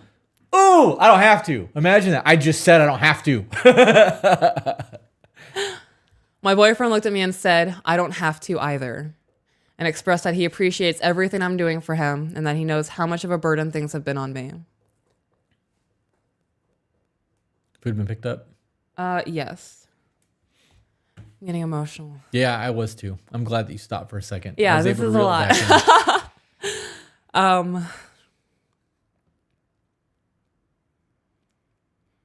That TikTok's pinned on my account. That's one of the top 3. Yeah. When you go to my account that you see is the "I don't have to." Mm-hmm. That's a sound. People use that. I watch that TikTok and my breath still catches. Like, it's a flex to be able to say something like that. it's a flex to hear it. Yeah. Do you know how many men and women are in relationships right now just waiting for the next best thing? Yeah. Yeah, they're miserable. People are miserable. And a lot of them are so miserable that they are stuck in their misery and not willing to do anything about it because it's easier to suffer than it is to change. Yeah. Because what if?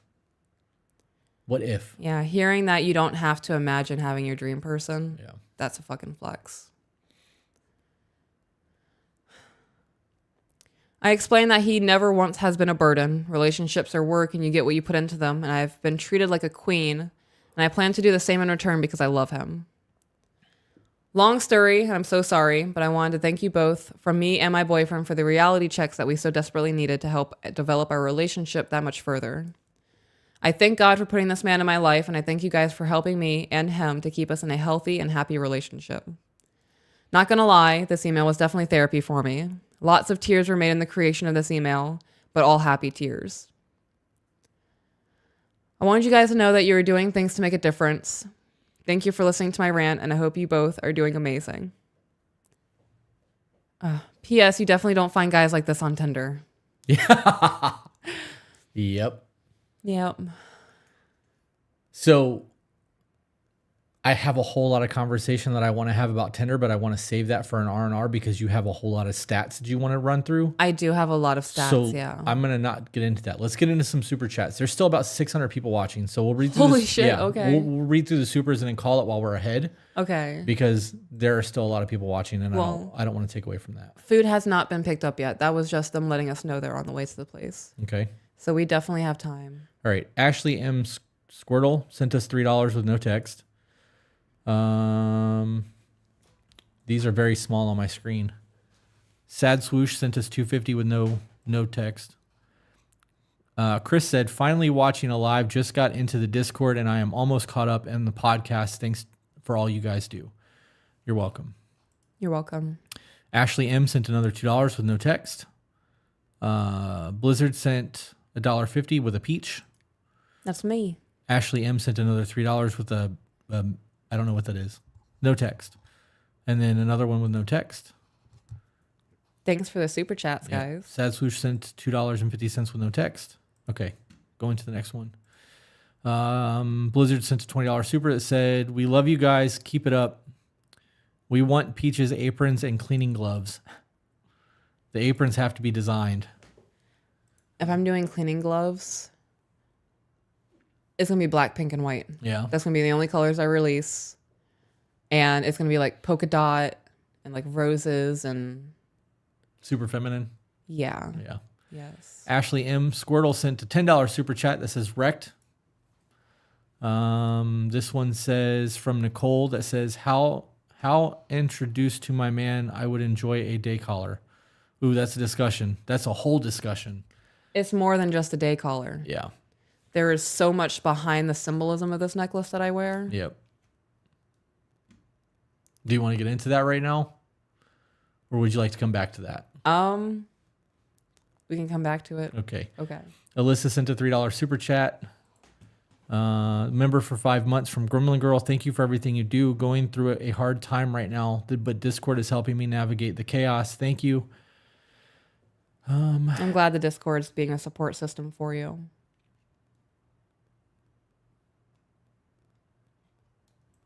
All right. I'm not reading that one. It wasn't a super anyways. Oh. Austin said, my 21st birthday is today. Have a great one, y'all. Happy birthday, Austin Johnson. Happy birthday.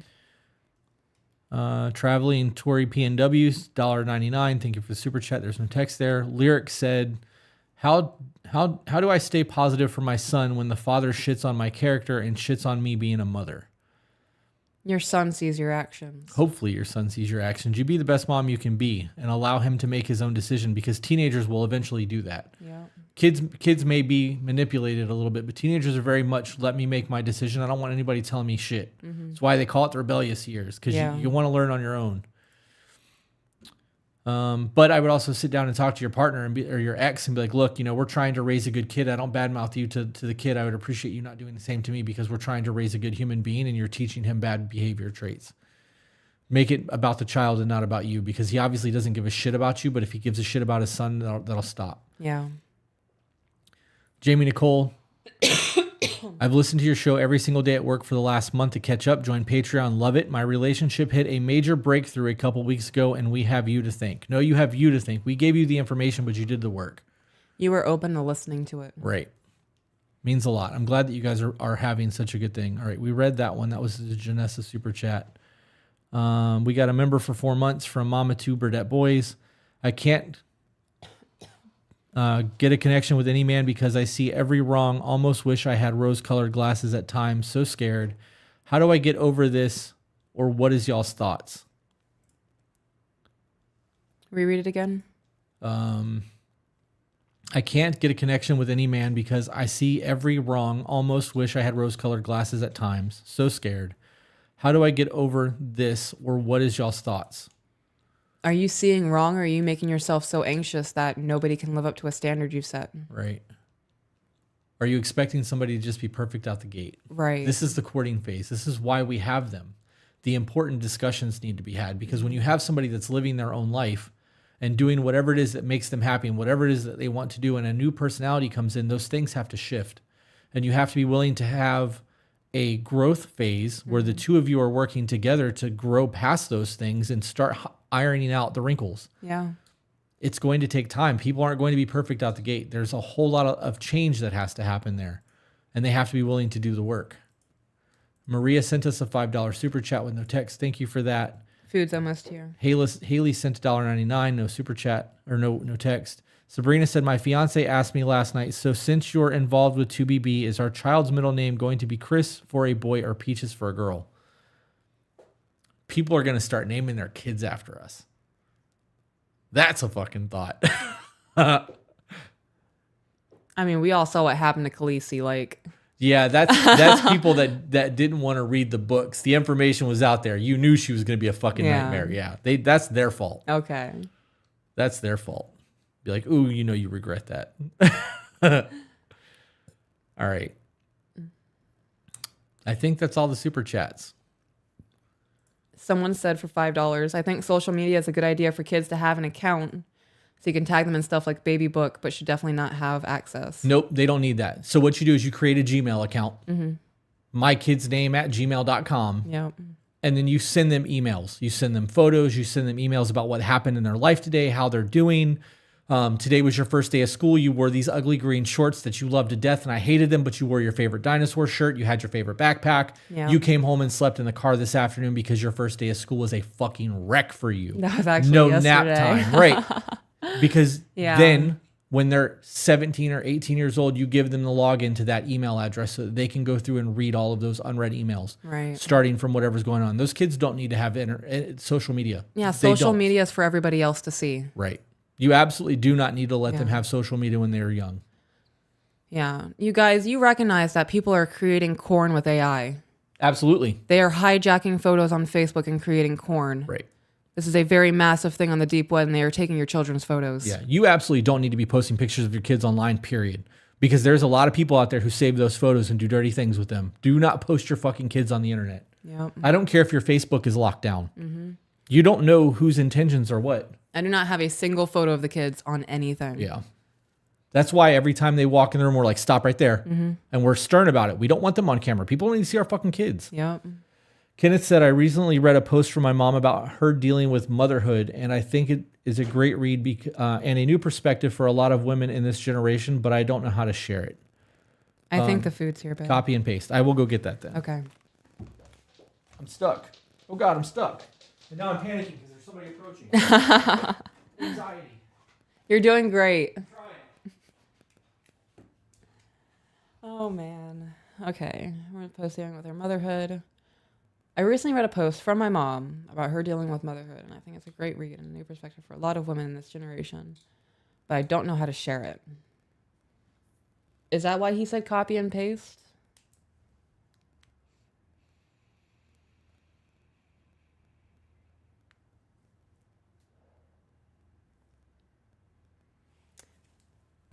Dominique said, thank you both for the advice y'all give to us. I know I speak for most of the To Be Better fam. We appreciate everything y'all do. Much love. That's so dope to hear. This is crazy. My life is crazy. How is this?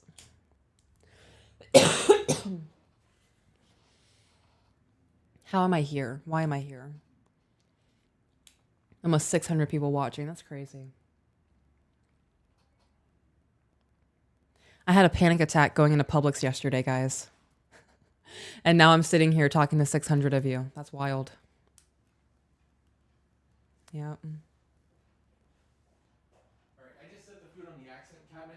We need to remember to put on the DoorDash thing food to be left on the table so that we don't have to answer the door anymore. I love Peaches' real name and how she spells it. There is absolutely no way that you know my real name. We used your real name a lot in the first few episodes. Not my full name. We've used my nickname. Yeah, no, that's true. Yeah, you're right. Yeah. Not my government name. Yeah. Did you read all of these? I read those two. From Haley, I did not. I didn't see Okay. them. First off, I love you guys. Second, Peaches, I'm doing the nails. I want to know your vibe and sizing. I know you said you won't wear them, so can I just use sizes for my nails then? Yeah, that's fine. Whatever I can use to show off. Pikachu, what up? Haven't seen you in the chat in a while, or in Discord for that matter, because I'm not in there as much as I used to be. Mm-hmm. Still monster-in-law free, Mrs. Monster Slayer. Ooh, Mrs. Monster Slayer. Yeah, I love that shit. I hope that everything is going well with you guys. I hope that Topher's doing well. Mm-hmm. I love that there was a quick update. That's super dope for us. I was actually thinking about you the other day and was wondering how things were going. Yeah. Alejandra sent $5, just no text. All right, well, guys, we have 600 of you in here watching still, so I apologize for what I'm about to do, but I'm gonna hit you with an ad because monetization. All of you who have the premium YouTube, I'm glad that you're still here and didn't have to witness that, because sometimes it's worth paying for that shit. Yeah. For you guys who are in the Discord channel and are in the Vegas area, we will be in Vegas in September, and we are actively planning on doing a dinner somewhere at one of the casinos. Mm-hmm. So if you are in Discord, actually, Danny, since you're in here, if you or Zach could create a chat for Vegas, that would be super dope, so that we have that and it'll make it easier for us to find. I saw that person apologize about the name thing. Chris is my nickname. Right. You cannot find my government name on anything. Our son's been hitting me with my government name, and I look at me like, no, don't do that. Yeah. That's for emergencies. You tell that to adults if they need me. Yeah. Don't call me by my government name. Darlene said, y'all are the only people I watch ads for. I appreciate that. That is much appreciated. Come to Utah. We plan on it. I want to do some photography out there. We have a lot of traveling planned. I almost booked us a cruise for October. That's a lot back to back. I don't give a shit. That's a lot for me back to back. Tell me you don't give a shit and see where that conversation goes, babe. I give a shit about that, but like, I want to take vacations. I would also enjoy taking vacations. I actually don't think that I would be able to do a cruise. Okay. Because you're stuck on that. Yeah, I've done cruises for 10 days, and that's too much for me. I could do a 3 or 4 day cruise. Yeah. Well, I was looking at 7 because we'd be able to see the temples in Mexico. And that would have been dope for me, but we could also do that on a 4 day cruise. Yeah. The 7 day cruise, okay. I've done like 20 cruises. I've only been on one ever, and it was like a day trip. Like, yeah. I don't like the idea of being stuck somewhere. The idea of me going, okay, I don't want to be here anymore and leaving is ideal. Being stuck in the ocean means that you can't do that. You can walk around the ship, but you're stuck in your room. So unless we have a very nice room, cabins can be pretty